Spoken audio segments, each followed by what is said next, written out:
नमस्कार दोस्तों। एक बार फिर स्वागत है आप सबका हमारे चैनल अघोरी टेल्स में। ये है दादी की कहानी का दूसरा और अंतिम भाग। अगर आपने इसका पहला भाग नहीं सुना है तो आपसे निवेदन है कि आप पहले वो ज़रूर सुनिए, वरना कहानी समझने में दिक्कत हो सकती है। तो चलिए शुरू करते हैं आज की कहानी। अगले दिन स्कूल में चारों बच्चों के दिमाग में सिर्फ एक ही चीज़ घूम रही थी, शाम कब होगी, दादी बाकी की कहानी कब सुनाएगी। स्कूल की छुट्टी होते ही सब अपने अपने घर दौड़े, जल्दी से पढ़ाई निपटाई और जैसे ही घड़ी में 7:30 बजे चारों बच्चे दौड़ते हुए उसी बरगद के पेड़ के पास पहुंच गए। आज भी दादी वहीं बैठी थी। उसके पास आज भी बड़े से कटोरे में बेर रखे थे। दादी ने पहले से ही 4 पत्तों की कटोरियां भरकर रख दी थी, जैसे उन्हें पता हो कि बच्चे ज़रूर आएंगे। बच्चे कल की तरह अपनी अपनी जगह बैठ गए और उत्साह में चिल्ला पड़े, दादी जल्दी जल्दी कहानी सुनाओ। दादी हल्के से हंसी और बोली, अरे कहीं ठीक से बैठ तो जाओ। बच्चे फौरन सीधे होकर बैठ गए। तो चलो, जहाँ से कल छोड़ा था वहीं से कहानी शुरू करते हैं। जैसे ही बारिश रुकी, लोग अपने अपने घरों से बाहर निकलने लगे, ठीक वैसे ही जैसे तेज बरसात के बाद तालाब से मेंढक बाहर निकल आते हैं। मेंढक, बस वैसा ही पूरा गांव एक साथ बाहर उमड़ पड़ा। हर कोई अपने पालतू जानवरों को देखने लगा। कौन सी गाय बची, कौन सा बैल बीमार हुआ। कई लोग तो अपने बच्चों को गोद में उठाए वैद्य के पास भागते जा रहे थे। ऐसे भाग रहे थे जैसे हाथ में मरा हुआ चूहा पकड़ा हो और जल्दी से कहीं फेंक देना हो। राजू दादी की ये बात सुनकर थोड़ा चौंक पड़ा। उसे दादी की तुलना थोड़ी अजीब लगी। दादी फिर बोलने लगी, वैद्य ने अच्छी कोशिश की, लेकिन बेचारे को खुद ही समझ नहीं आ रहा था कि बीमारी क्या है। लोग तो कहने लगे उसे वैद्य नहीं, वैद्य का गधा कहना चाहिए। इलाज कम और गलतियां ज़्यादा करता है। चारों बच्चे हंसी रोककर चुपचाप कहानी सुन रहे थे। दादी ने आके कहा, उसी समय एक आदमी अपने बीमार बच्चे को गोद में उठाकर वैद्य के पास भाग रहा था। भागते भागते अचानक से उसका पैर फिसला और वह बच्चे समेत कीचड़ में धड़ाम से गिर गया। उसे देखकर ऐसा लग रहा था जैसे कोई मोटा सा सुअर कीचड़ में लोट लगा रहा हो। इस बार चिंटू जोर से हंस पड़ा। राजू, बिट्टू और मुन्नी भी अपनी हंसी रोक नहीं पाए। दादी ने हल्की मुस्कान के साथ कहा, रत्ना ने उस आदमी और उसके बच्चे को कीचड़ से उठाया। जैसे ही रत्ना ने उस बच्चे को छुआ, बच्चे ने अपनी आंखें खोल दी। उसका पिता वही रत्ना के पैरों में गिर पड़ा, अपने हाथ जोड़ उसे देवी बुलाने लगा। धीरे धीरे आसपास के लोग इकट्ठा होने लगे और रत्ना की जय जयकार करने लगे। कुछ लोगों ने तो उसे कंधे पर उठा लिया और उसका जयघोष करने लगे। और ये बात सीधे राजा और रानी तक पहुंची। वे दोनों तुरंत रत्ना से मिलने आए और सम्मान के साथ उसे अपने राजमहल ले गए। दरबार में उसे एक खास जगह दी गई और रत्ना वही उसी राजमहल में रहने लगी। मुन्नी उत्साह से आगे सरक कर बोली, दादी फिर आगे क्या हुआ? आज मैं थक गई, आगे की कहानी कल सुनाऊंगी। चारों बच्चों का चेहरा एकदम उतर गया। सब धीमे धीमे उठे और घर की ओर चल पड़े। बच्चे घर जा चुके थे। वहाँ अब बस दादी बची थी। दादी धीरे धीरे अपनी जगह से उठी। उनके कदमों में एक अजीब सी मंद चाल थी। वो हल्का हल्का गुनगुनाने लगी, एक पुरानी अनजानी धुन। चारों बच्चों ने जो बेर खाकर बीज जमीन पर फेंक दिए थे, दादी उन्हें उसी बरगद की बेल से बनी टोकरी में जमा करने लगी।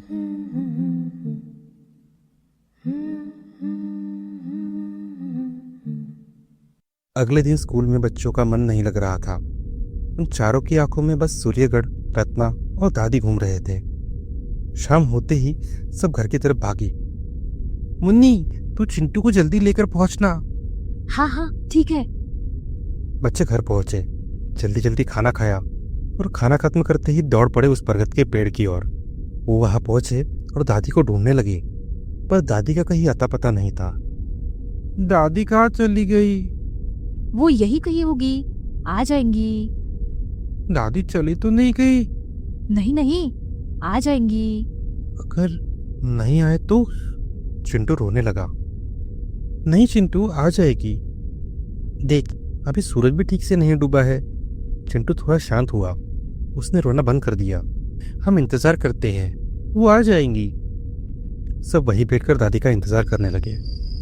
अब लगभग 7:30 बजने वाले थे। ये दादी कहाँ चली गई? हाँ ना, हम कब से इंतजार कर रहे हैं। बच्चे आपस में बात कर ही रहे थे कि तभी अचानक उस पेड़ के पीछे से एक आवाज आई। अरे, आज तो तुम सब बहुत जल्दी आ गए। दादी की आवाज़ सुनते ही बच्चे चौंक पड़े, पर जैसे ही उनकी आंखें दादी पर पड़ी, चारों बच्चों के चेहरे खिल गए। दादी, आप कहाँ चली गई थी? दादी चिंटू के पास आई और उसे पुचकारते हुए बोली। अरे चिंटू, तुम्हारे लिए बेर लाने गई थी। बेर देखते ही चिंटू खुशी से उछल पड़ा। दादी ने सबको अपनी अपनी जगह बैठने को कहा। कहानी सुनाना शुरू कर दिया। तो रत्ना अब राजमहल में रहने लगी थी। उसके आने के कुछ दिनों में ही राज्य में बीमारियां कम होने लगी। बारिश बिल्कुल थम गई। फसलें फिर से हरी होने लगी और सूर्यगढ़ वापस खुशहाल होने लगा। सब बहुत खुश थे। पर क्या दादी? पर हर कोई खुश रहे ऐसा जरूरी तो नहीं। बहुत लोगों ने राजा के पास इसकी चुगली की, उसके बारे में अजीब अजीब सी बातें फैलाई। एक रात राजा वीरेंद्र गहरी नींद में सो रहे थे। तभी उनके महल के पीछे वाले कुएं से अजीब अजीब सी आवाजें सुनाई देने लगी, जैसे कोई रो रहा हो। और उस रोने के बीच कहीं दूर हल्की हंसी भी सुनाई दे रही थी। राजा की नींद टूट गई। वो तुरंत उठे, दीवार पर लगी मशाल उठाई और बाहर जाने लगे। उन्हें जाते देख रानी मृदुला, जो अपने 3 साल के बेटे के साथ सोई थी, वो भी उनके साथ जाने लगी। दादी की आवाज़ और भी भारी हो गई। दोनों धीमे धीमे आगे बढ़ गए और महल से बाहर आ गए। कुछ देर बाद वे कुएं के पास पहुंच गए, पर जैसे ही उनकी नज़र उस कुएं की ओर पड़ी, उनके कदम एकदम से ठिठक गए। फिर कुएं से ठंडी धुंधली भाप निकल रही थी। दोनों और पास पहुंचे ही थे कि उन्हें वहां दूर कुछ हिलता हुआ दिखाई दिया। वो दोनों वहीं रुक गए। वहाँ क्या था दादी? दादी ने बेर का बीज जमीन पर थूका और धीमी से बोली। राजा ने देखा, जहां वो चीज हिल रही थी वहां जमीन पर लाल लाल खून जमा हुआ था। खून? हाँ, खून। बच्चों की सांसें इससे रुक सी गई। रानी डर के मारे राजा के पीछे सिमट गई। राजा ने अपनी तलवार उठाई और धीरे धीरे आगे बढ़ने लगा। जैसे जैसे वो आगे बढ़ते गए, वैसे वैसे उनके सामने का दृश्य साफ होता जा रहा था। वहाँ क्या था? वहाँ कोई अजीब सी चीज बैठी हुई थी जो कुछ खा रही थी। वो क्या खा रही थी दादी? उसके हाथ में एक छोटा बच्चा था। ये सुनते ही बच्चों की सांसें वहीं अटक गई। हाँ, बच्चा, जिसे वो नोच नोच कर खा रही थी। दादी ने धीमे धीमे आगे कहा। राजा धीरे धीरे उस चीज की तरफ बढ़ने लगे, बहुत ही धीरे, बहुत संभल कर। तभी वो चीज अचानक से रुक गई। उसने इधर उधर सूंघना शुरू किया, जैसे उसे किसी खतरे का एहसास हो गया हो। राजा फिर भी उसकी ओर बढ़ता रहा, धीरे धीरे, बिल्कुल धीरे धीरे। फिर राजा उसके पास पहुंचा। उसने तलवार ऊंची उठाई। वो चीज अभी भी हवा में कुछ सूंघ रही थी। राजा पूरी तरह तैयार था। वो बस हमला करने ही वाला था कि वो चीज एकदम से मुड़ी। उसकी आंखें राजा पर पड़ी। राजा उसका चेहरा देख भौचक्का रह गया। वो चीज बहुत भयानक थी। उसने जैसे ही राजा को देखा, वो बच्चे को हाथ में उठाकर वो वहां से भाग पड़ी। बच्चा अभी भी जिंदा था, रो रहा था, चिल्ला रहा था। राजा ने अपना होश संभाला और उसका पीछा करने लगा, पर वो चीज बहुत तेज थी। राजा के उस तक पहुंचने से पहले ही वो अंधेरे में गायब हो गई। बच्चे डर के मारे कांपने लगे।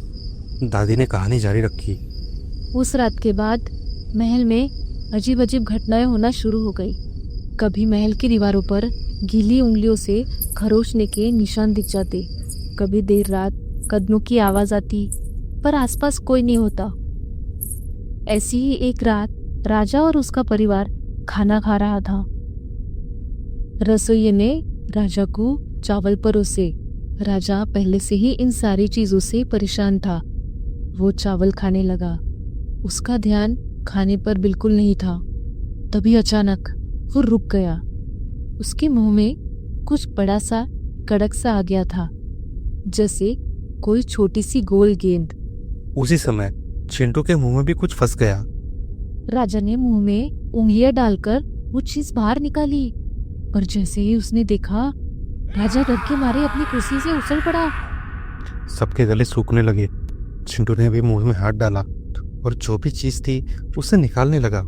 उसके मुंह में कुछ कड़क फंसा हुआ था, बेर जैसा, पर थोड़ा बड़ा। उसने उसे मुंह से बाहर निकाला और गौर से देखने लगा।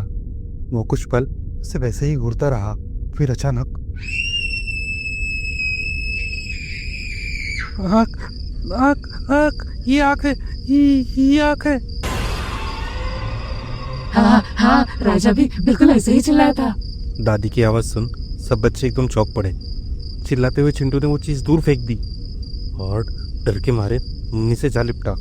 क्या हुआ चिंटू, क्या हुआ?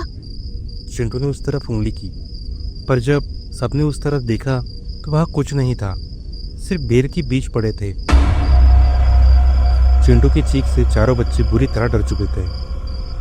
तभी उनके पीछे से एक आवाज आई। चिंटू, मुन्नी, तुम यहाँ क्या कर रहे हो? आवाज सुनते ही बच्चे उछल पड़े, डर जैसे उनकी हड्डियों तक उतर चुका हो। मैं पिछले 1 घंटे से तुम्हें ढूंढ रही हूँ। हम तो दादी से कहानी सुन रहे थे। कहानी? कौन सी कहानी? और कौन दादी? यहाँ तो कोई नहीं है। मुन्नी ने झट से पीछे मुड़कर देखा, पर वहां कोई नहीं था।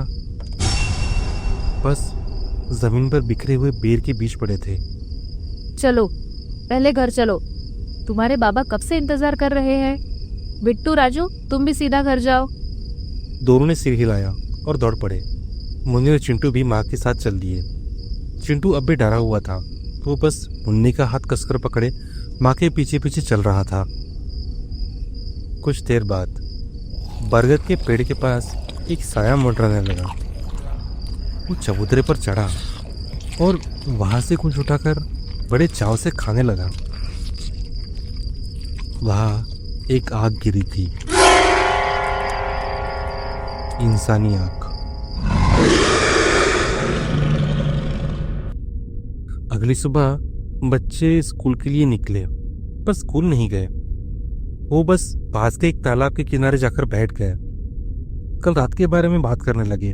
बिट्टू ने चिंटू से पूछा, चिंटू, कल क्या हुआ था? हाँ चिंटू, तू इतना क्यों डर गया था? चिंटू अभी भी सहमा हुआ था। उसने कांपती हुई आवाज में कहा, कल रात जब मैं बेर खा रहा था, पहले तो मुझे उसका स्वाद कुछ अजीब सा लगा, पर मैंने खाना जारी रखा। थोड़ी देर बाद मुझे उसमें से गंदी बदबू आने लगी। फिर जब मैंने आखिरी वाला बेर मुंह में डाला तो वो बहुत कड़क था। मैंने उसे मुंह से निकाला तो वो किसी की आंख थी जो मेरी तरफ ही देख रही थी। मुन्नी ने उसे पकड़कर शांत किया। कल मुझे भी बेर थोड़े अजीब लग रहे थे। हाँ, जैसे कच्चा मांस हो। अब क्या करें? आज शाम हम दादी के पास वापस जाएंगी। ठीक है। सब मान गए। शाम होते ही बच्चे फिर उसी बरगद के पेड़ की तरफ जाने लगे। आज हवा भारी थी, पेड़ों की परछाइयां लंबी थी। अंधेरा पूरी तरह गांव पर फैला हुआ था, जैसे किसी ने रोशनी को निगल लिया हो। आज अमावस थी। बरगद के नीचे दादी आज फिर बैठी थी। उसके सफेद बाल हवा में धीरे धीरे उड़ रहे थे और उसके सामने रखे थे बेर, ढेर सारे बेर। लेकिन आज वो पूरी तरह लाल थे, जैसे खून में डूबे हो। दादी ने सिर उठाए बिना कहा। आ गए, आज आखिरी किस्सा है। बच्चे आज फिर अपनी अपनी जगह पर जाकर बैठ गए। दादी ने हर बच्चे को एक एक कटोरी बेर दी और खाने को कहा। बच्चों ने कटोरी तो पकड़ी, पर कोई भी बेर मुंह तक नहीं ले गया। उनसे एक अजीब सी सड़ी हुई मांस जैसी बदबू आ रही थी। दादी ने कहानी शुरू की। उस रात के बाद राजा ने महल की रखवाली बढ़ा दी। मंत्रियों से पूछा कि पिछले 2 सालों में क्या हुआ है। तब राजा को पता चला कि हर अमावस्या राज्य में एक बच्चा गायब हो रहा है। ये सुनकर राजा का दिल कांप गया। उन्होंने हर जगह पहरा और बढ़ा दिया। आज बच्चे दादी के किसी सवाल का जवाब नहीं दे रहे थे, सिर्फ चुपचाप सुन रहे थे। दादी को भी ये बात समझ आ चुकी थी। दादी मुस्कुराई और आगे की कहानी बताने लगी। राजा को शक हुआ कि ये सब कहीं रत्ना का तो काम नहीं। फिर एक अमावस की रात राजा चुपके से रत्ना के कमरे की ओर आगे बढ़े। एक दीवार की दरार से अंदर झांक कर देखा। अंदर दिया जल रहा था और रत्ना जमीन पर बैठी कुछ मंत्र बोल रही थी। उसे शायद एहसास हो गया था कि कोई उसे देख रहा है। रत्ना ने धीरे से सिर उठाया। उसकी आंखें एकदम काली थी। बच्चे आज कोई हलचल नहीं कर रहे थे, ना वो शोर मचा रहे थे, ना ही एक दूसरे से कुछ बोल रहे थे। राजा ने रत्ना से पूछा, ये सब क्या चल रहा है? रत्ना ने धीमे ठंडे स्वर में कहा, वही जो पिछले 2 सालों से चल रहा है। आज तो आखिरी रात है, आज तुम मुझे नहीं रोक पाओगे। राजा गुस्से से तड़प उठा। उसने तुरंत अपनी सेना बुलवाई, पर रत्ना के सामने वो सेना भी किसी काम की नहीं थी। रत्ना ने बस एक हाथ उठाया और अगले ही पल सैनिकों के सिर ऐसे कटे मानो किसी ने भीतर से तोड़ डाला हो। चीखे, खून, छटपटाहट, पर एक भी सैनिक जिंदा नहीं बचा। हर तरफ बस खून ही खून फैल गया था। अब वहां बस राजा और रत्ना बचे थे। राजा ने अपनी तलवार उठाई और रत्ना की ओर दौड़ पड़ा। रत्ना ने उसे कुछ नहीं किया। वो बस इतना बोली, राजन, तू मुझे नहीं मार सकता। पहले जा देख तेरा बेटा कहाँ है। राजा एकदम रुक गया। उसकी सांसें अटक गई।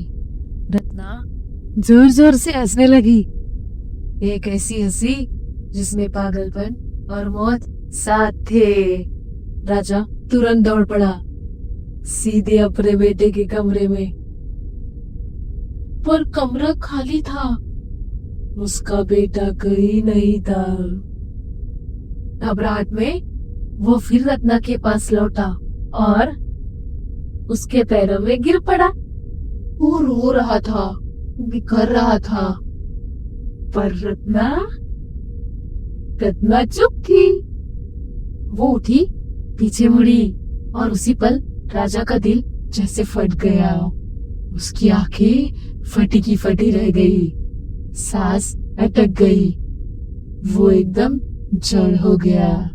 रत्ना के दांत अब बड़े बड़े हो चुके थे, बाल बिल्कुल सफेद, आंखें विशाल और भयानक, और उसके मुंह में राजा का 3 साल का बेटा था, जिसकी गर्दन रत्ना ने अपने दांतों से दबा रखी थी और उसका छोटा सा शरीर निढाल लटक रहा था। उसका खून टप टप करके जमीन पर गिर रहा था। राजा वही के वही पत्थर हो गया। वो न हिल पाया न चीख पाया, और रत्ना उस बच्चे की गर्दन दबाए वहीं से गायब हो गई। राजा जड़ बैठा रह गया। उसकी दुनिया खत्म हो चुकी थी। दादी अब चुप हो गई। उसकी कहानी खत्म हो चुकी थी। दादी ने अपने दोनों हाथ जमीन पर टेके और धीरे से उठी और बच्चों की तरफ देखने लगी। क्यों बच्चों, कैसी लगी कहानी? दादी ने बच्चों की ओर देखा, लेकिन अब भी बच्चे कोई आवाज नहीं कर रहे थे। दादी हल्की सी मुस्कुराई। मैं भी कितनी पागल हूँ। तुम्हारे मुंह जो बांध रखे हैं, मुंह खोले बिना बात कैसे करोगे?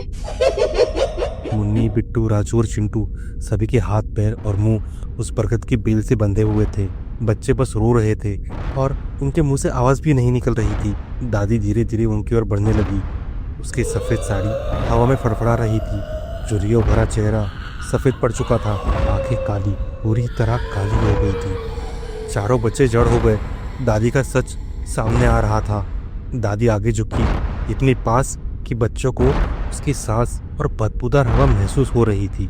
वह मुन्नी के चेहरे के पास गई। उसने अपनी लंबी काली जीभ निकाली और मुन्नी के चेहरे पर फेरने लगी। उसके मुंह से लार टपक रही थी। फिर अचानक वो पीछे हट गई। जैसे ही वो पीछे हटी, बच्चों के हाथ पैरों से बंधी बेल और कस गई। आसमान में बादल घिर चुके थे। बिजलियां जोर जोर से गरज रही थी। इधर मुन्नी की माँ बच्चों का इंतजार करते करते परेशान हो चुकी थी। रत्ना जैसे ही पीछे हटी, उसने बेर के कटोरे को अपनी ओर खींच लिया, दोनों हाथ से उठाया और अचानक उस कटोरी के अंदर के बेर सड़े हुए मांस, आंखें और आंतों में बदल गए। रत्ना उसे चबा चबा कर खा रही थी और उसका गाढ़ा काला खून पी रही थी।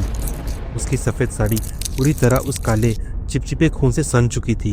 उसने कटोरे को और ऊपर उठाया और बचा हुआ खून अपने सफ़ेद बालों पर उड़ेल दिया। अब उसके पैर उल्टे होने लगे, आंखें हरी चमकने लगी, हाथों के नाखून और लंबे और खुरदुरे होने लगे। उसका ये रूप देख बच्चों की रूह कांप उठी। वो समझ नहीं पा रहे थे कि करे तो करे क्या। तभी रत्ना बोली, अच्छा छोटी चुईया, तूने मुझसे पूछा था ना मुझे क्या बुलाऊं?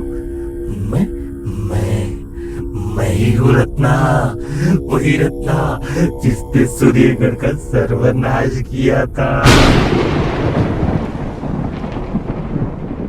जैसे ही उसने अपना नाम लिया, बच्चे बुरी तरह कांपने लगे। अंधेरा और भारी हो गया।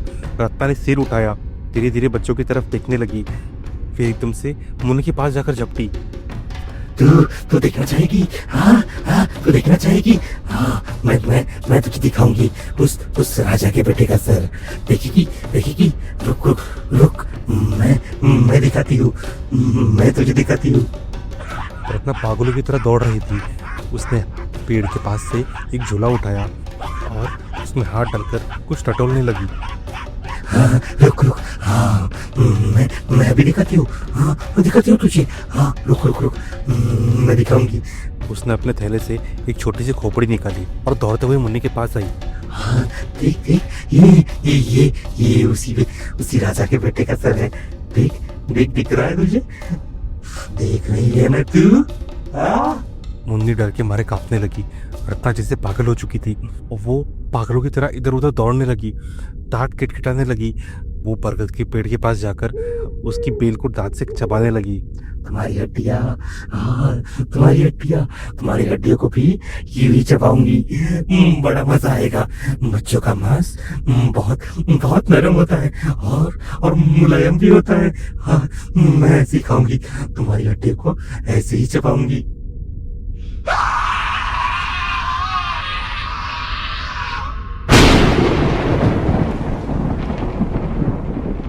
वो जोर से चीख पड़ी। कहीं से ढेर सारा कुमकुम उसके ऊपर आ गिरा। उसका चेहरा जलने लगा था। वो जमीन पर तड़पने लगी। तभी चिंटू भाग! ये आवाज सुनते ही रत्ना एकदम चौंक पड़ी। उसने देखा चिंटू वहां से भाग रहा था और उसके सामने राजू खड़ा था, जिसके हाथ में ढेर सारा कुमकुम था। रत्ना सोच में पड़ गई। अचानक ये सब क्या हुआ? दोपहर का वक्त, सारे बच्चे तालाब के पास बैठे थे। चिंटू सबको आँख वाला किस्सा बता रहा था। कल मुझे भी पैर में कुछ अजीब सा लगा था। हाँ, मुझे भी, जैसे कच्चा मांस हो। तुझे भी ऐसा लगा था? मुझे भी वैसा ही लगा। उसी दिन जब दादी ने वो कहानी सुनाई तो मुझे कुछ याद आया। मेरे पापा ने ऐसी ही एक कहानी सुनाई थी। मैंने फिर से उन्हें पूछा तो बाबा ने बताया कि रत्ता नाम की एक औरत थी जिसने पूरा राज्य तबाह कर दिया था। उसने राजा के बेटे को भी मार दिया। वो एक चुड़ैल थी जो बच्चों को मारकर खा जाती थी। चिंटू डरते हुए बोल पड़ा, मतलब हमें भी मारकर खा जाएगी? चिंटू रोने लगा। नहीं चिंटू, वो हमें कुछ नहीं कर पाएगी। हाँ चिंटू, मैं कल मंदिर गया था। मैंने पुजारी जी से पूछा चुड़ैल क्या होती है। उन्होंने बताया कि चुड़ैल बच्चों को मारकर खा जाती है, लेकिन अगर चुड़ैल पर कुमकुम, गंगाजल या भगवान को चढ़ाया हुआ पानी डाल दिया जाए तो उसे भयंकर जलन होती है, और हल्दी, नमक, मिर्च का मिश्रण या लोहे की कील या कोई भी लोहे की वस्तु चुड़ैल को बहुत दूर भगा देती है। तो फिर अब क्या करना है? मेरे पास एक छोटा सा लोहे का चाकू है।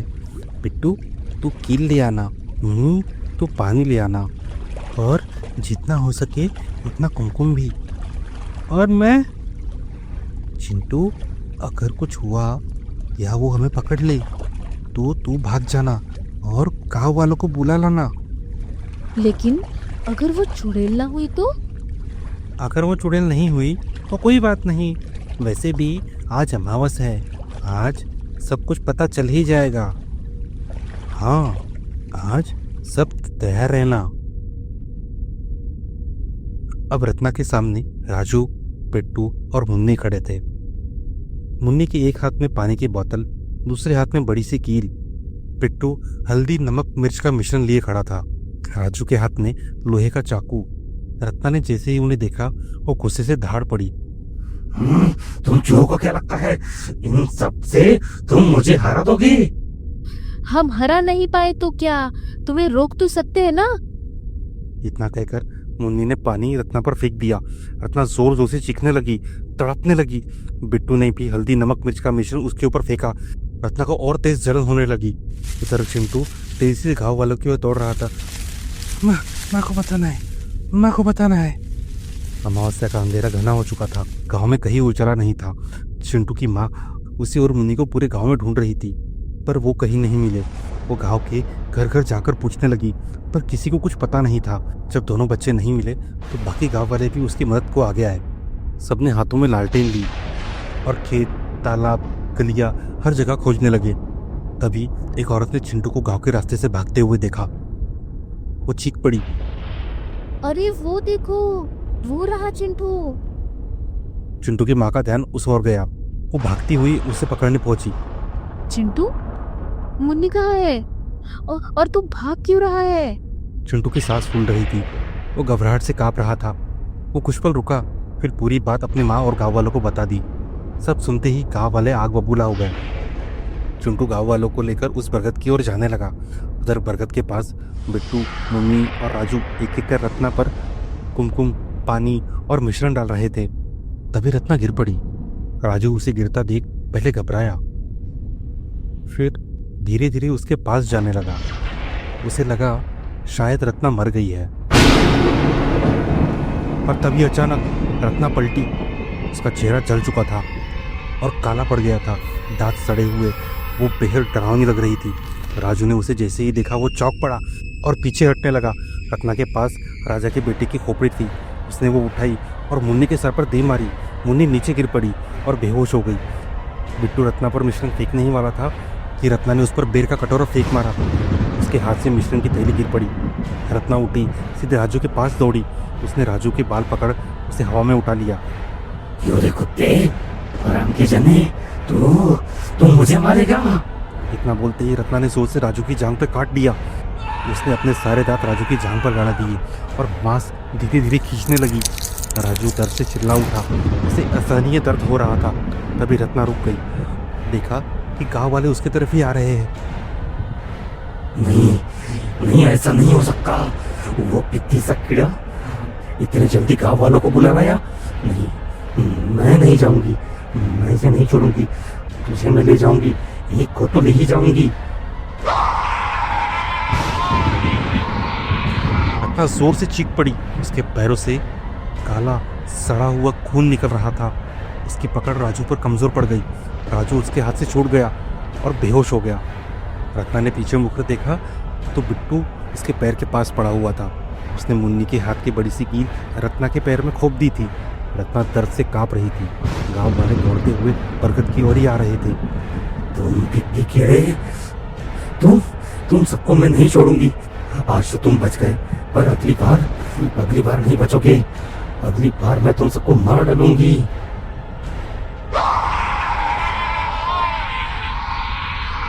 इतना बोलकर रत्ना वहां से गायब हो गई। बरगद के पेड़ के पास अब केवल बिट्टू होश में था, लेकिन वो भी कमजोर पड़ चुका था। मुन्नी और राजू दोनों बेहोश हो चुके थे।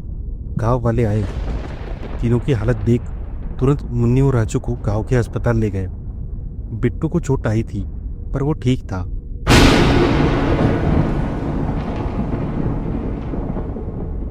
जैसे तैसे कर वो रात बीत गई।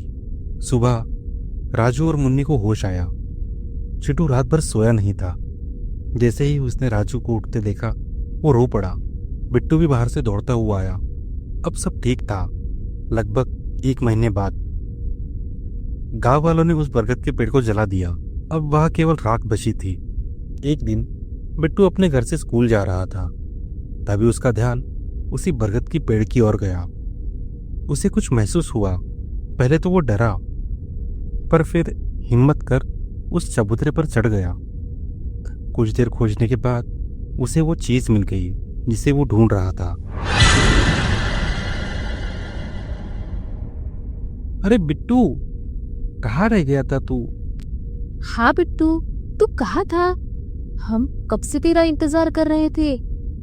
बिट्टू ने अपना बैग खोला और उसमें से कुछ निकालने लगा, और जैसे ही उसने वो चीज निकाली, राजू और मुन्नी चौंक पड़े। तुझे तुझे ये कहाँ से मिला?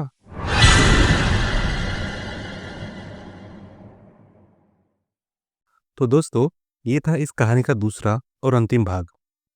अगर आप जानना चाहते हैं कि बिट्टू को उस बरगद के पेड़ के पास क्या मिला, तो कमेंट करिए पार्ट 3। मैं मिलता हूँ आपसे अगली कहानी में। तब तक के लिए धन्यवाद।